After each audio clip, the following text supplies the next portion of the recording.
Hi guys, my name is Oded, and in this podcast we'll speak about software development in the field of medical device, pharmaceuticals, and healthcare with industry-leading experts. I hope you find this content useful. Let's start.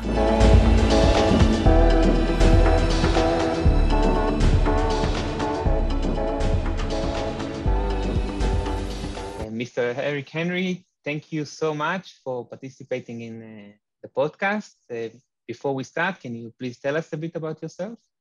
Sure. Thank you, Oded. I appreciate the opportunity to speak today and to talk with you.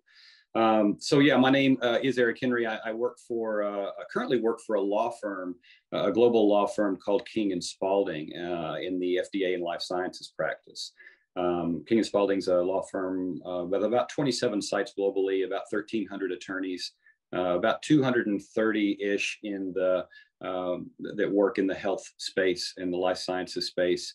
And I'm part of a very small team of maybe only 5 or 6 people that are non-attorney advisors to those folks. And most of us have been around industry for a very long time or are working for the FDA for a long time. I've been with King Spalding about 2.5 years. Prior to that, about 30 years in industry. And my focus in areas like software design controls more generally, developing quality systems, remediating quality systems, managing inspections and FDA type of work. I currently do a lot of work in due diligence for mergers and acquisitions, helping people get out of oftentimes very sticky situations with the FDA or the regulatory bodies. But my previous experience was with companies like Philips, GE Healthcare, Medtronic, Boston Scientific.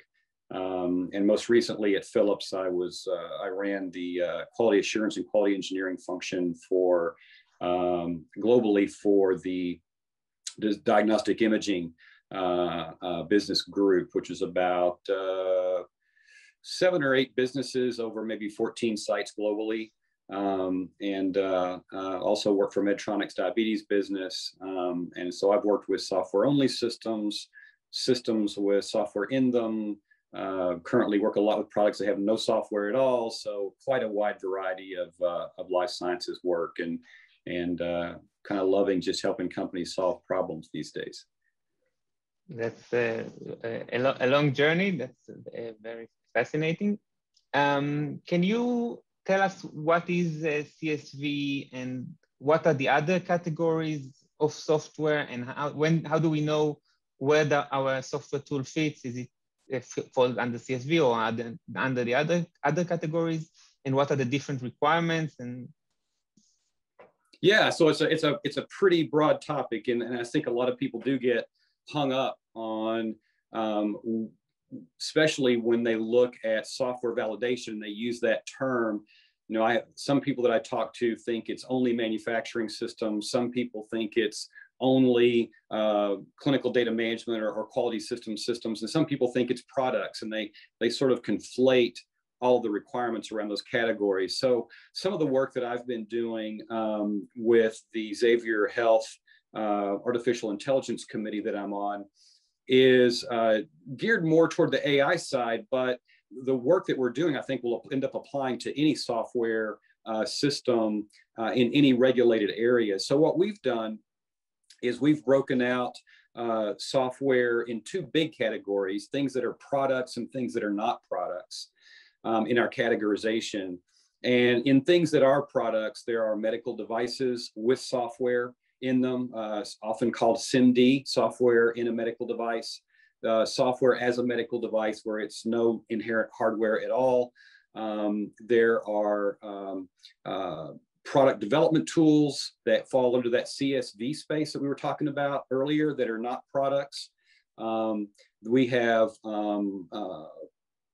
products or systems that support the quality system, systems that support manufacturing, systems that support clinical trials, all of those sort of in that CSV space. And one of the things we're doing as well, so if I take products that are medical devices or maybe MDDS, medical device data systems, or clinical support systems, those kind of things set within a category of products. And we often try to apply design controls or something like design controls to them. And we use standards like IEC 62304, which is a standard. And I think you've had on your podcast recently a speaker that talked about that standard, where it sort of defines the life cycle process for software in a medical device or software as a medical device. And then if it's software only, the additional standard 82304 applies to that.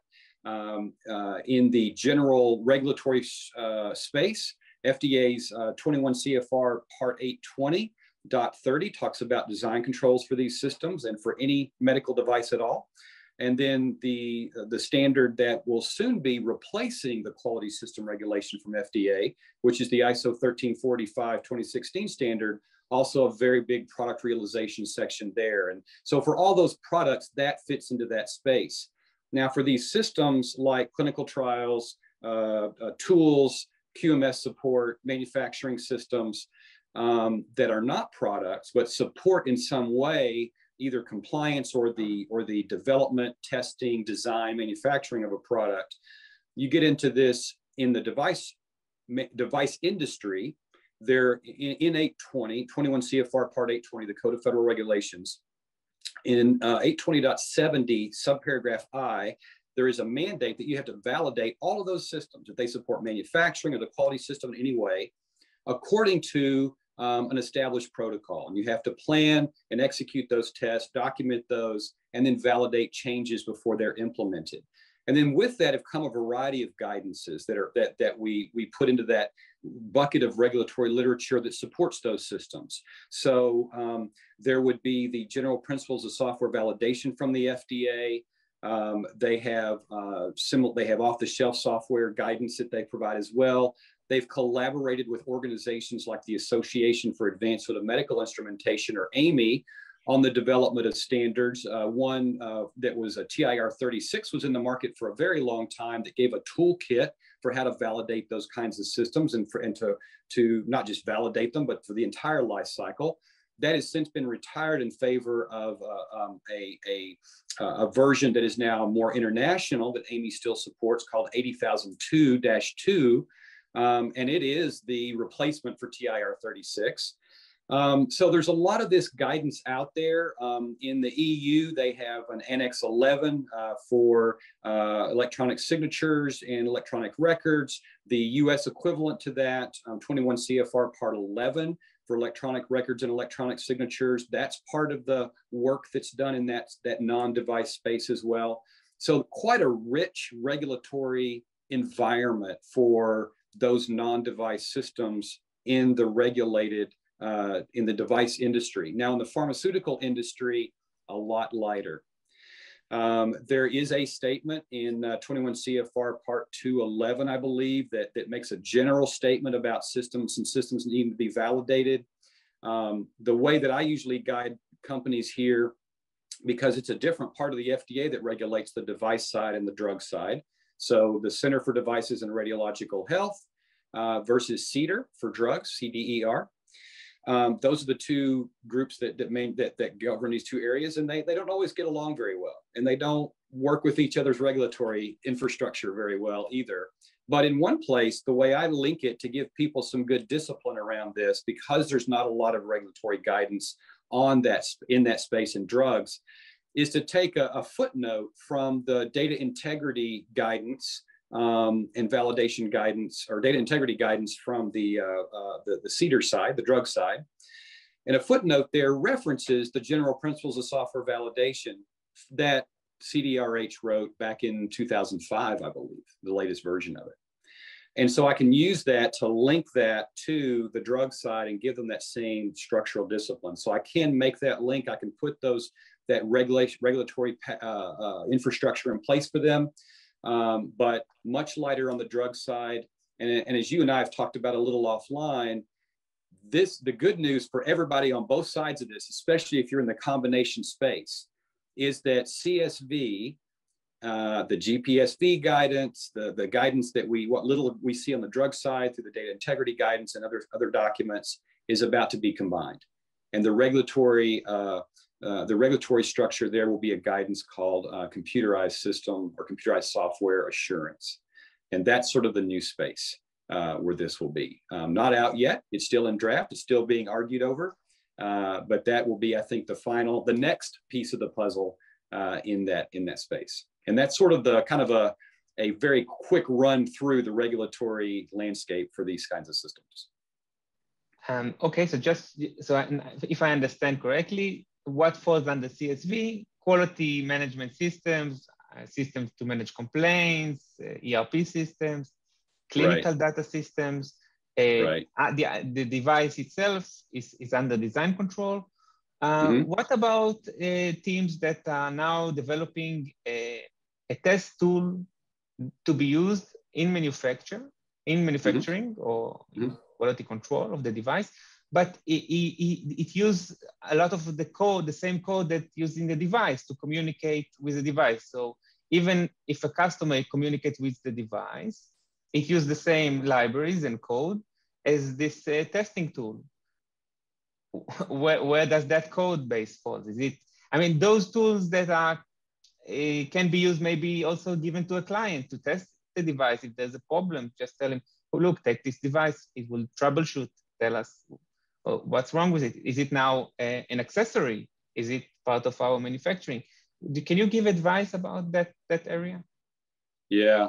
It's a good question, and this is more and more the case. I think not only in manufacturing, but I think even more true in service tools. So as people go out for larger medical devices, maybe capital equipment like an MRI system or an X-ray system, or a linear accelerator for radiation oncology, and they go out and service these, and they have tools.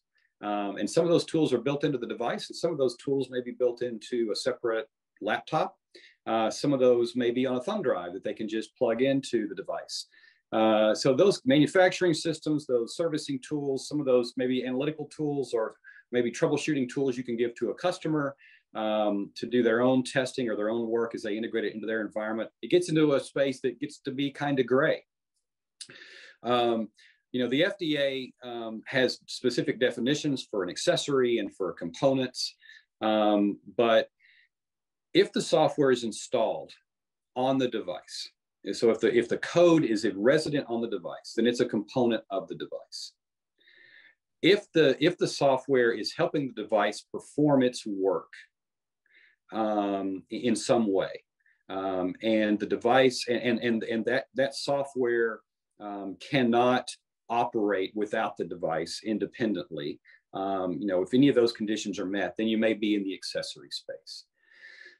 If you are strictly providing manufacturing support or strictly providing service and it's separate and it's not resident on the device, then it may be something that sits in that CSV space. Where you have shared libraries though, if the code is controlled from a central point, but then it's pulled into a code base or an executable that is specific to the manufacturing software system or the service system, then I think an argument could be made that CSV is fine. If, however, you have a common code base that's controlled and that common executable is now accessed by manufacturing systems and the device itself, then in fact, I think you need to go with the most conservative view, which would be using design controls, software design controls, 62304, et cetera.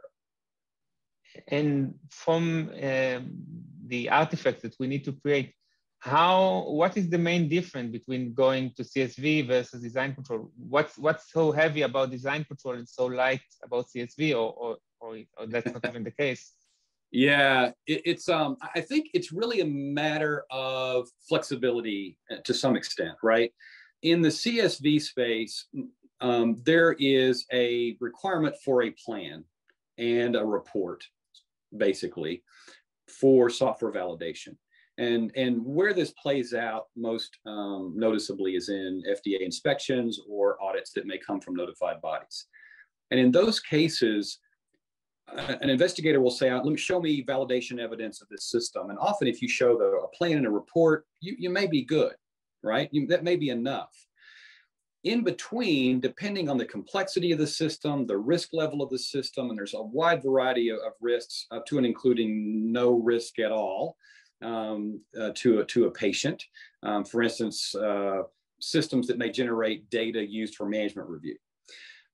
So in those cases, the CSV burden may be pretty light, and the level of rigor may be pretty light, and it may be okay to have a reduced set of activities. And the FDA is not very specific on what those activities are in the regulation. It just says simply use an established protocol. So there tends to be a lot of flexibility there in terms of what the requirements are. Even the guidance that's provided through AAMI doesn't say you must do X, Y, and Z. Instead, it points you to an appendix that's a toolkit, and you pick cafeteria style from that toolkit.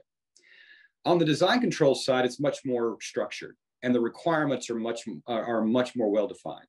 There is a requirement in both the ISO 13485 standard and the design controls requirements in 21 CFR 820 that says I need to have a plan. I have design inputs, design outputs, verification, validation, which are two very separate things. Design change, a design history file, design transfer from design to manufacturing.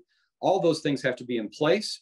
There's a risk management requirement. There are standards that drive specifically how those are to be executed. ISO 14971 for risk management, IEC 62304 and 82304 for software design controls, 60601 for electromechanical devices. There are standards that we get certified to or claim conformance to that then drive a very specific set of activities.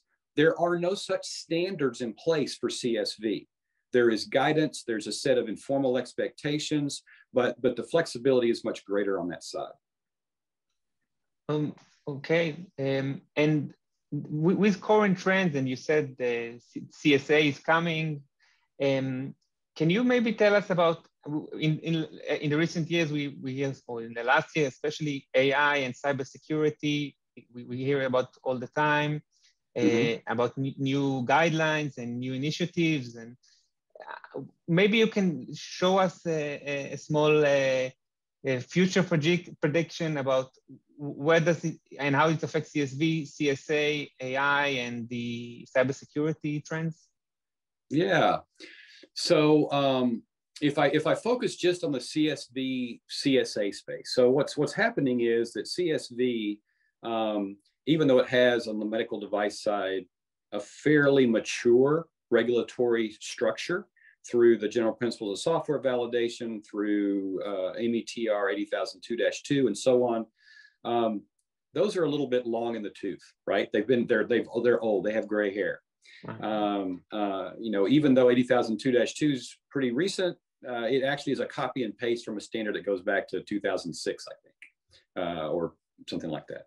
And then the GPSV guidance is 2005, so pretty old. And the pharmaceutical industry, as we said before, doesn't have a lot in it.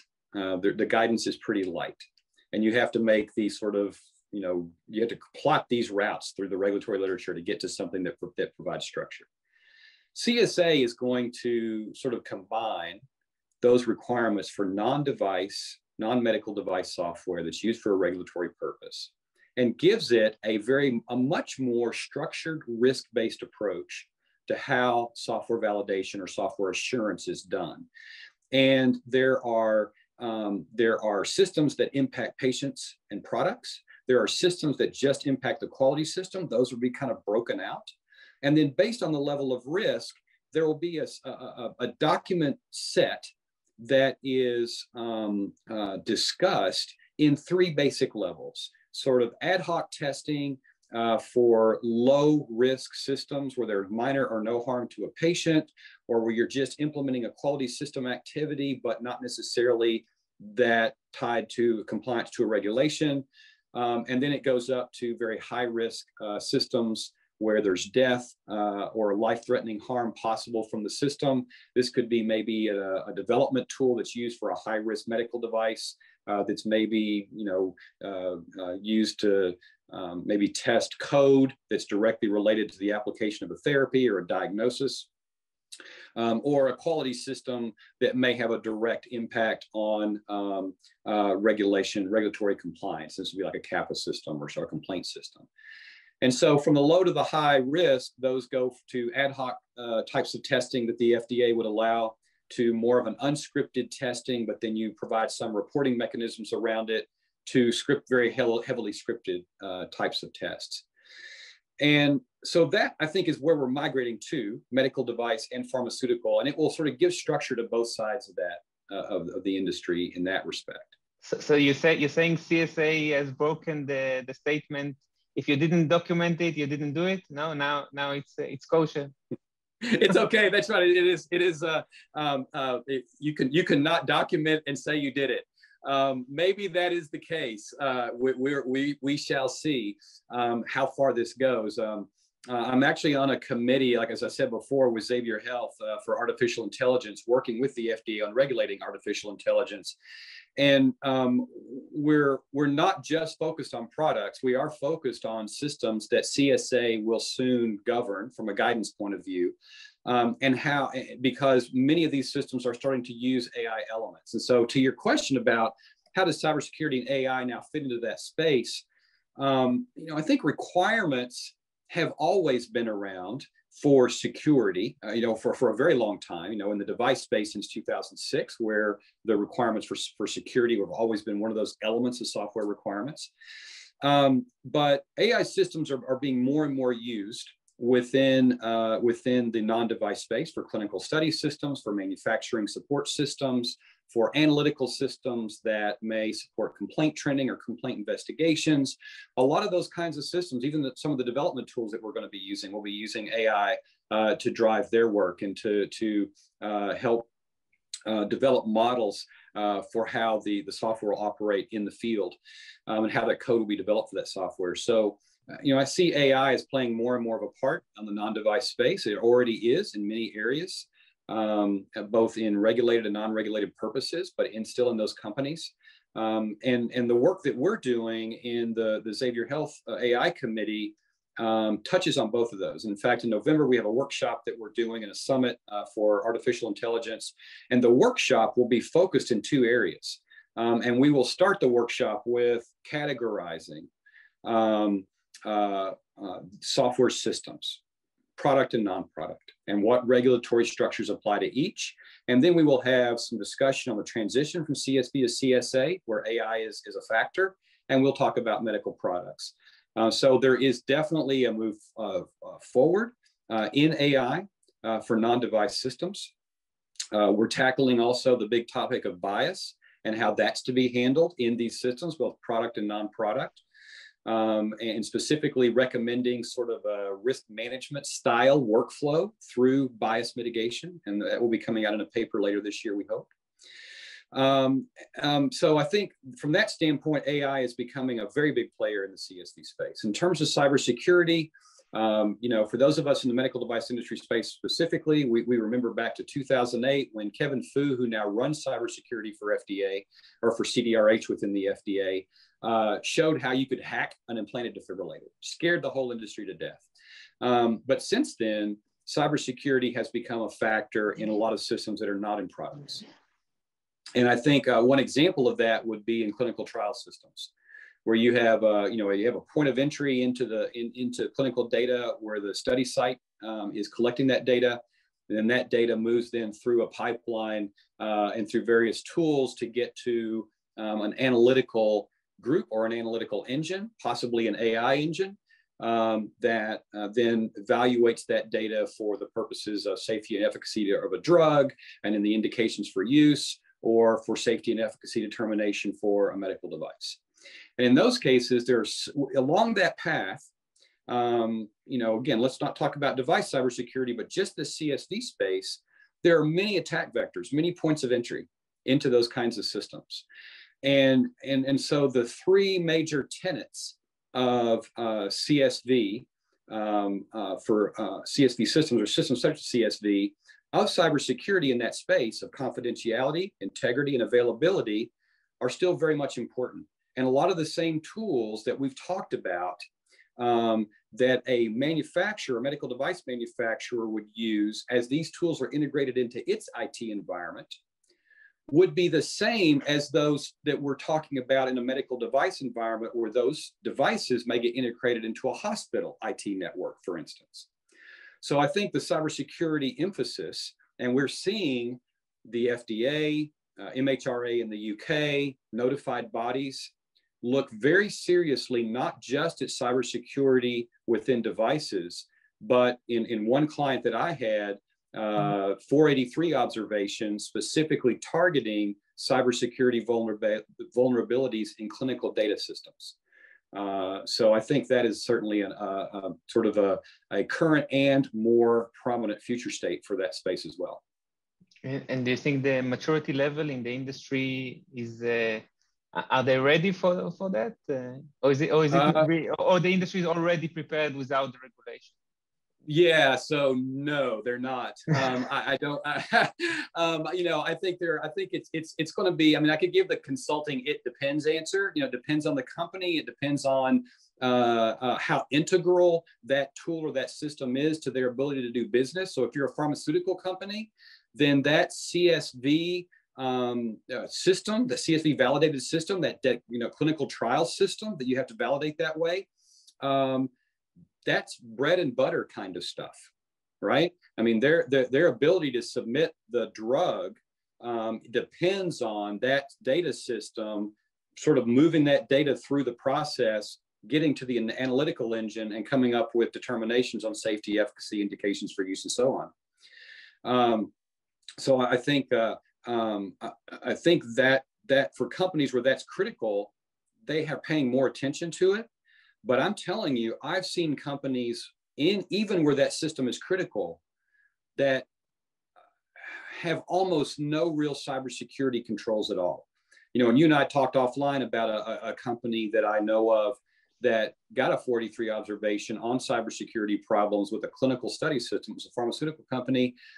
And where they got surprised was that all of their clinical data sat on network drives, not a database that was controlled, no real cybersecurity controls around it. Essentially, if you could log into the system and get access to a folder, you were in, and you could see any data in that folder.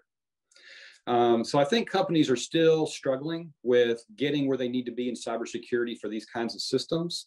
And I wouldn't say it's as bad as it was back in 2008 when the medical device industry got surprised by the fact that there is a cybersecurity problem with medical devices.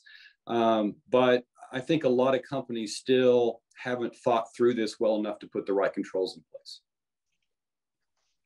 That's fascinating. Before we finish, maybe from your experience, you can give a more general advice to software teams or the orgs in general, how to make sure that the quality system really serves continuous improvement and not the opposite, because we all seen a quality system that are very costly and that they are very with a lot of bureaucracy, and we're not always sure, and I was not always sure that they really help us and even help us to comply. Right. Yeah, it's a tricky balance that companies have to strike here, right? Because we all know that you can comply with every letter of every regulation and every guidance and still create a horrible product or horrible system. You know, following IEC 62304 to the letter doesn't create a good software medical device. It just doesn't. You know, having good coding standards, good engineering practices, those kinds of things are more important. So I think the balance you have to strike is, do I have enough detail and granularity in the quality system that I'm compliant and I can repeat success time and time again, but not so much detail in that quality system or in the guidance that you provide that people have no flexibility to be able to execute their work in a way that allows for changing technologies, new engineering methods, for risk-based activities that may often drive more or less types of rigor. And so examples of that may be, you know, I've seen companies that will require dozens of documents using the same template for a maybe a requirements management tool as they would for their MRI system medical device. Or for even in the CSV space, they have a huge library of dozens of procedures and sometimes up to 100 templates. And they apply all of that to an Excel spreadsheet, as well as to the system that they use to drive their complaint management system. So we have to think about quality systems that are flexible in terms of risk and complexity. I think that's a key. But also you have to know your engineering maturity as an organization as well when you're building the quality system. And what I mean by that is this. You can build a compliant quality system that allows flexibility and doesn't define in a lot of detail some of the specifics around what kinds of tests to run, what every requirement should look like, how those should be structured, what architectural views you're going to require, all those very granular details, right? You can define those to a great degree of specificity if you have a very immature engineering organization, or an organization that doesn't understand what good looks like. Often where you have many young, inexperienced engineers who need that direction, or engineers that may be mature and experienced, but they're coming into the industry for the first time. But if you have an engineering organization that is mature, they know what good looks like, they know how to comply with regulations, they understand it, you could be much more light in your quality system and in the engineering practices that you define, and then lean more heavily on peer reviews, technical reviews, design reviews, your quality assurance team, design assurance team, to make sure that they're still complying with the regulations while also executing good engineering practices without having that at such a granular detail in the quality system. So I think from the standpoint of just overly burdening or not enough burdening the quality system, there's that spectrum, and you have to really determine where you are on that spectrum, in large part based on the maturity of your organization. So I think that's key. In terms of process improvement, though, and improving the process, one of the best tools that I've seen used is the development plan. Use your design development plan, the software development plan, to tailor practices for that project, for that system, even if that tailoring may step outside some of your procedures while still compliant to regulations and standards. And then when you finish the project or system, and you look at all the reports that have been generated, all the objective evidence you built in the design history file or in the technical file for non-device systems, have a retrospective review of the work you did, including all the tailoring that you did. And then make a determination, is that tailoring one-off?